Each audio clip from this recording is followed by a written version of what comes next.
Guys, welcome back to my channel Bansal Biology. आज का जो वीडियो है इसमें हम देखने वाले हैं कि किस तरीके से हम इजीली क्रोमोसोम नंबर और डीएनए कॉपी हम फाइंड आउट कर सकते हैं। बहुत इजी आज हम देखने वाले हैं प्रोसेस को। सबसे पहले अगर मैं आपको यहाँ पे बताऊं, यहाँ पर मैंने आपको इस तरीके से क्रोमोसोम बना के दिए, तो यहाँ पर आप बोलोगे कि यस मैम ये क्रोमोसोम है, पक्की बात है कि क्रोमोसोम है। लेकिन अगर मैंने यहाँ पर आपके सामने इस तरीके का स्ट्रक्चर बना दिया तो क्या आप इसको क्रोमोसोम बोलोगे? यस। अगर हम यहाँ पर देखें, ये भी एक क्रोमोसोम होता है और वो भी एक क्रोमोसोम है, दोनों के दोनों यहाँ पे क्रोमोसोम प्रेजेंट है। अगर हम यहाँ पर देखें, आप किस तरीके से इजीली फाइंड आउट कर सकते हो कि कितने क्रोमोसोम प्रेजेंट है, बहुत सिंपल है। हमें पता है क्रोमोसोम के पास क्या प्रेजेंट होते हैं, सेंट्रोमियर प्रेजेंट होते हैं।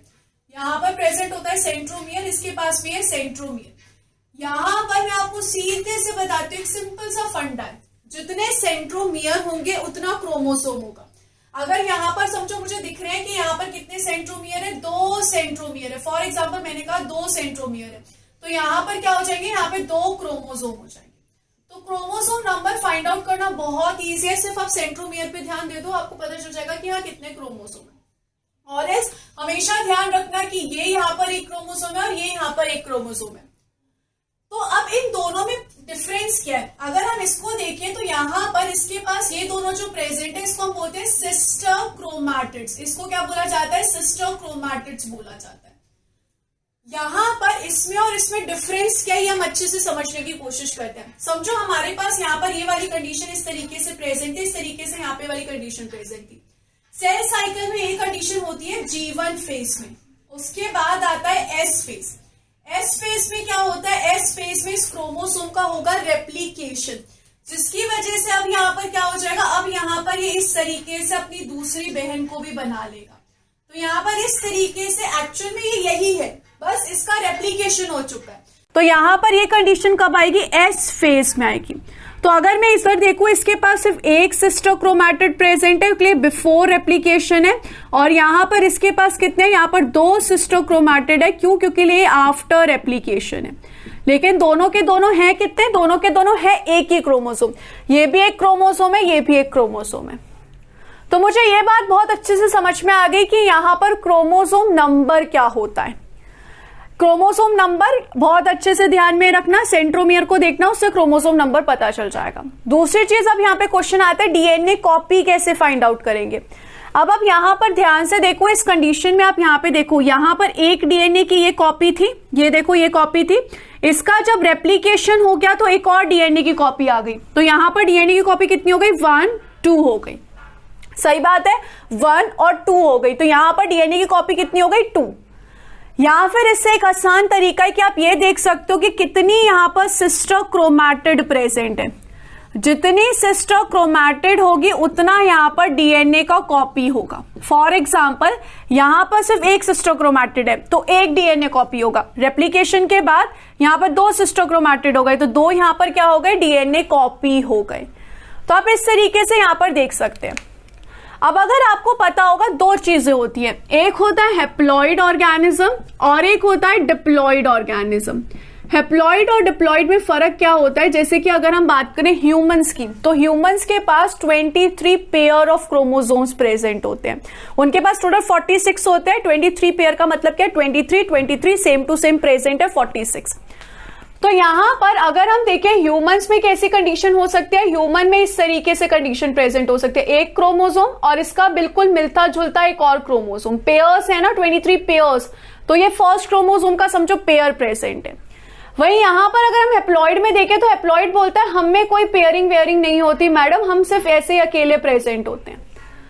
तो यहाँ पर अगर मैं काउंट करना चाहूं तो यहाँ पे आप आराम से काउंट कर सकते हो। यहाँ पर कितने हैं? यहाँ पर सिर्फ एक सेंट्रोमियर है, यानी कि क्रोमोसोम कितना हो गया? सिर्फ और सिर्फ एक क्रोमोसोम हो गया। लेकिन यहाँ पर अगर मैं क्रोमैटिड देखो, सिस्टर क्रोमैटिड कितनी है? 1 और 2 हैं। तो यहाँ पर कॉपी कितनी हो गई? 2 हो गई।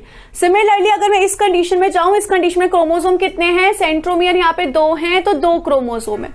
कॉपी कितनी होगी? 1, 2, 3, 4 यहाँ मैटेड है तो कितनी कॉपी होगी? 4 यहाँ पर कॉपी होगी।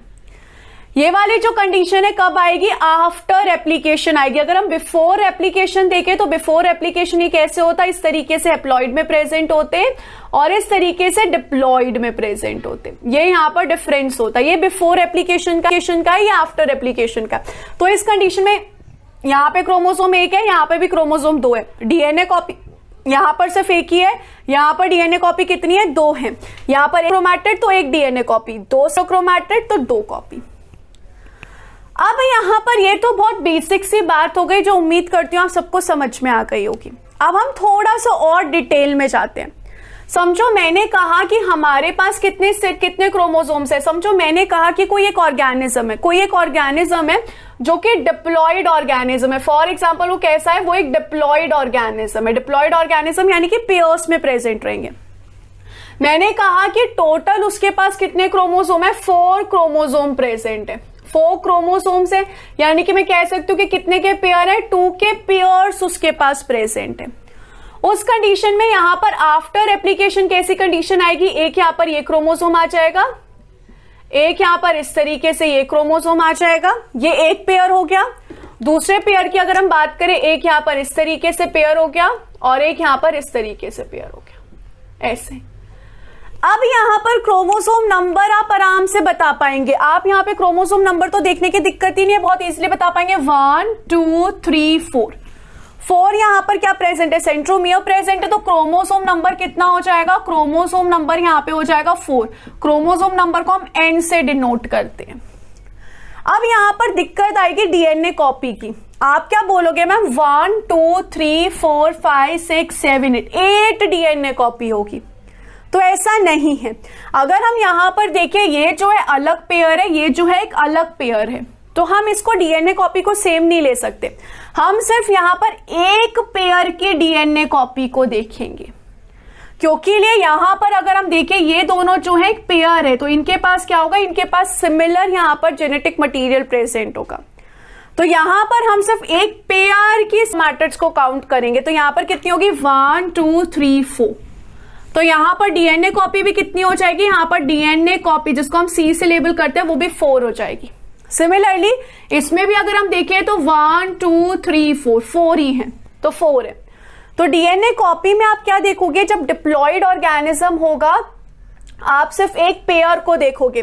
समझो अगर ऐसी कंडीशन में हैप्लॉइड ऑर्गेनिज्म में भी करती। हैप्लॉइड ऑर्गेनिज्म में मैंने कहा कि एक ऑर्गेनिज्म है जिसके पास 4 क्रोमोसोम प्रेजेंट है। क्या आप मुझे बता सकते हो उसके पास डीएनए कॉपी कितनी है? तो मैंने यहाँ पे बनाया एक क्रोमोसोम, फिर यहाँ पे मैंने बनाया दूसरा क्रोमोसोम, फिर यहाँ पे मैंने बनाया तीसरा क्रोमोसोम, फिर यहाँ पे मैंने बनाया चौथा क्रोमोसोम। इनमें से कोई भी क्रोमोसोम पेयर में नहीं है, सब अकेले अकेले हैं। तो यहां पर मैं आराम से बता सकती हूँ क्रोमोसोम तो कितने हैं। क्रोमोसोम मुझे पता है 4 क्रोमोसोम है, 4 यहाँ पे क्रोमोसोम है। डीएनए कॉपी में किसको देखूंगी मैं, फिर एक ही कोई देखूंगी। यहाँ पर 1 2 डीएनए कॉपी, 1 2 डीएनए कॉपी, 1 2 1 2। तो टोटल यहाँ पे डीएनए कॉपी कितनी है, 2 ही डीएनए कॉपी है। हमेशा ध्यान रखना आपको सिमिलर वालों को देखना है, आप डिफरेंट क्रोमोसोम को नहीं देखोगे। या तो आप पेयर को देखोगे जब डिप्लॉइड की कंडीशन होगी, और हैप्लॉइड की कंडीशन होगी तब आप एक क्रोमोसोम को यहाँ पर देखोगे। अब हम इसी फंडे को लगाने की कोशिश करते हैं माइटोसिस में। माइटोसिस जो होता है वो क्या है, सेल डिवीजन होता है, तो हम उसमें लगाने के इस फंडे को कोशिश करते हैं। सबसे पहले अगर हम एक सेल साइकिल में देखें तो सबसे पहले होता है G1 फेज। G1 फेज में अगर मैंने आपसे पूछा कि क्रोमोसोम नंबर यहाँ पर कितने हैं, तो आप क्या काउंट करोगे, 1 2 3 4 सेंट्रोमियर है, 4 क्रोमोसोम हो गए। कॉपी नंबर अगर मैंने आपसे पूछा, मैं यहाँ पे आपको बता रही हूँ कि डिप्लॉइड ऑर्गेनिज्म है, डिप्लॉइड ऑर्गेनिज्म है यानी कि ऑब्वियस सी बात है पेयर्स में प्रेजेंट होंगे। तो आप किसी एक का पेयर देख लोगे, तो आपने यहाँ पर देखा क्रोमैटिड, दूसरी क्रोमैटिड 2 है, तो यहाँ पे कॉपी नंबर कितना हो जाएगा, 2। फिर हम एस फेज में गए। एस फेज में क्रोमोसोम कितने हैं, 1 2 3 4। क्रोमोसोम आर स्टिल 4, लेकिन अगर मैं कॉपी नंबर देखूंगी तो रेप्लिकेशन हो चुका होगा एस फेज में। एस फेज में रेप्लिकेशन हो चुका होगा तो कॉपी नंबर भी बदल गया होगा। आप क्या देखोगे, सिर्फ और सिर्फ एक होमोलॉगस क्रोमोसोम को देखोगे। तो यहाँ पर आपने एक पेयर को देखा, first chromatid, second chromatid, third chromatid, fourth chromatid. तो यहाँ पर अब कॉपी नंबर क्या हो गया, चेंज हो गया। नेक्स्ट अगर हम यहाँ पर देखें, यहाँ पर अब हम जाएंगे G2 फेज के अंदर। G2 फेज में अगर हम देखें तो कुछ चेंज नहीं हुआ, ऐसा का ऐसा डिट्टो कॉपी आप देख सकते हो। तो यहाँ पर जो क्रोमोसोम नंबर है वो भी 4 रहेंगे, डीएनए कॉपी भी 4 रहेगी। प्रोफेज में अगर हम यहाँ पे देखें तो यहाँ पर भी कोई चेंज नहीं हुआ है, यहाँ पर भी क्या होगा, क्रोमोसोम नंबर भी सेम, कॉपी नंबर भी सेम। मेटाफेज में अगर हम यहाँ पे देखेंगे तो स्पिंडल फाइबर आके अटैच होते हैं सिर्फ, लेकिन बाकी कुछ चेंज नहीं होता है, बाकी सब सेम रहता है। तो यहाँ पर भी सेम होगा, क्रोमोसोम नंबर भी सेम, कॉपी नंबर भी सेम। उसके बाद आता है एनाफेज। एनाफेज ऑफ माइटोसिस में सिस्टर क्रोमैटिड सेपरेट हो जाती है, सिस्टर क्रोमैटिड्स अलग हो जाती है। अब आप यहाँ पर सेंट्रोमियर देखो कितने हैं, 1 सेंट्रोमियर, 2, 3, 4, 5, 6, 7, 8 सेंट्रोमियर है, यानी कि यहाँ पे क्रोमोसोम्स कितने हो जाएंगे, 8। ऐसा क्यों हुआ, इसलिए सिस्टर क्रोमैटिड्स अलग हो गई, सबके अपने अपने सेंट्रोमियर है, तो यहाँ पर 8 सेंट्रोमियर, तो 8 क्रोमोसोम। अगर मैं कॉपी नंबर देखूं तो यहाँ पे कोई रेप्लीकेशन नहीं हुआ है, यहाँ पर कॉपी नंबर तो सेम है। मैं एक पेयर को देखूंगी 1 2 3 4 ही यहाँ पे कॉपी नंबर है, तो यहाँ पे क्या रहेगा, 4 ही रहेगा। अब ये तो मैंने पूरा एनाफेज सेल को देखा है, समझो मेरे को एनाफेज सेल में सिर्फ हाफ को ही देखना है, यानी कि मुझे एक क्लस्टर को देखना है। समझो मैं चाहती हूँ कि सिर्फ इस क्लस्टर का जानूं, तो इस क्लस्टर में अगर हम यहाँ पर देखें तो कितना है, देखो सेंट्रोमियर है 1 2 3 4 सेंट्रोमियर है, तो यहाँ पे क्रोमोसोम नंबर कितना हो जाएगा, 4। वहीं अगर मैं कॉपी की बात करूं, कॉपी कितना है, सिर्फ काले काले को देखेंगे या ब्लू ब्लू को देखेंगे, तो यहाँ पर एक क्रोमैटिड दूसरा क्रोमैटिड, यहाँ पर भी एक क्रोमैटिड दूसरा क्रोमैटिड, तो कितने हो जाएंगे यहाँ पे, कॉपी यहाँ पे हो जाएगी 2। सेम चीज यहाँ पर एनाफेज में हुई, टीलोफेज में हुई, टीलोफेज में सिर्फ और सिर्फ न्यूक्लियर मेम्ब्रेन बनी है। उसके बाद यहाँ पर फाइनली हुआ साइटोकाइनेसिस। साइटोकाइनेसिस में अब हम यहाँ पे देखेंगे तो ये जो एक क्लस्टर है ये एक सेल के पास आ गया, तो अगर हम यहाँ पर इसका क्रोमोसोम देखें तो कितने हैं, 1 2 3 4 क्रोमोसोम है, और कॉपी देखें तो इसके पास कितनी है, 1 2 1 2 2 कॉपीज इसके पास प्रेजेंट है, सेम सामने वाले के पास। तो अगर हम माइटोसिस में देखें तो माइटोसिस में फर्क कॉपी नंबर में कब आता है, डीएनए कॉपी में कब फर्क आएगा, रेप्लिकेशन के टाइम पे आएगा। माइटोसिस में रेप्लिकेशन के टाइम पे जो कॉपी में फर्क आ जाएगा। वहीं माइटोसिस के टाइम पे क्रोमोसोम नंबर में कब फर्क आएगा, जब आप मेटाफेज से जाओगे एनाफेज में, तब 4 से कितना हो जाएगा, 8 हो जाएगा, फिर वापस से यहाँ पे 4 हो जाएगा। तो एनाफेज में माइटोसिस के डबल हो जाता है क्रोमोसोम नंबर, वहीं कॉपी नंबर होता है रेप्लिकेशन के टाइम पे। सो आई होप गाइस इसको यूज करके आप मियोसिस में भी लगा पाओगे। I hope this video was really helpful for you. बस ये याद रखना, क्रोमोसोम मतलब जितने यहाँ पर सेंट्रोमियर है उतने क्रोमोसोम्स हैं, डीएनए कॉपी यानी कि जितनी सिस्टर क्रोमैटिड्स है, लेकिन किसकी, एक होमोलॉगस पेयर की इन डिप्लॉइड में, और हैप्लॉइड में एक क्रोमोसोम की। So I hope guys this video was really helpful for you. Thank you so much for watching this video. Don't forget to subscribe my channel and share this